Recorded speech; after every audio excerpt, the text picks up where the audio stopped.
મારી બહેનો તમે 25 પૈસાનો કાગળ લખજો તે ભાઈ ક્યાં ગયો?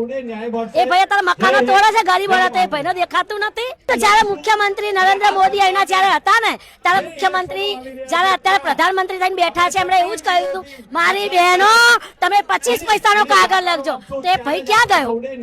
એ ભાઈ તારા મકાનો તોડે છે ગરીબોના, તે ભાઈને દેખાતું નથી.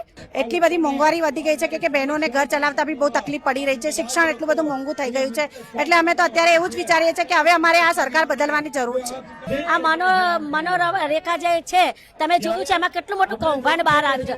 આ ખેડૂતોના મુદ્દા છે તો ખેડૂતો ઘણા આવ્યા છે, તમે જોઈ લો અહીંયા પાઘડીઓ માટે બેઠા છે તો ક્યાં કઈ આંધળી બેરી સરકારને દેખાતું નથી. આમ કોઈ આમ કેટલો મોંઘવારીનો પેલો ત્રાસ, પેલો માણસનો ત્રાસ, છોકરીઓ બાપડી ચાય ચા કામ ધંધા તો પોલીસના દમ પર આ સરકાર ચાલે છે અને પોલીસ જે સરકાર છે એ પોલીસ જ ચલાવે છે અને પોલીસ છે એ સરકાર ચલાવે છે.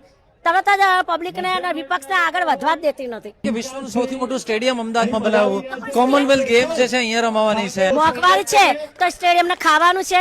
આ જે મોટા મોટા મુદ્દાઓ મોટા મોટા જે કૌભાંડ થાય છે એ શું સ્ટેડિયમને જોઈને બેસી રહેવાનું છે? રિવરફ્રન્ટને જોઈને બેસી રહેવાનું છે? સ્ટેડિયમને જોઈને બેસી રહેવાના છે? સ્ટેડિયમ જ મોટું દેખાયું તો એમાં તો સરદાર પટેલ કઈ નરેન્દ્ર મોદી કરી નાખ્યું, એ કોને ના દેખાયું?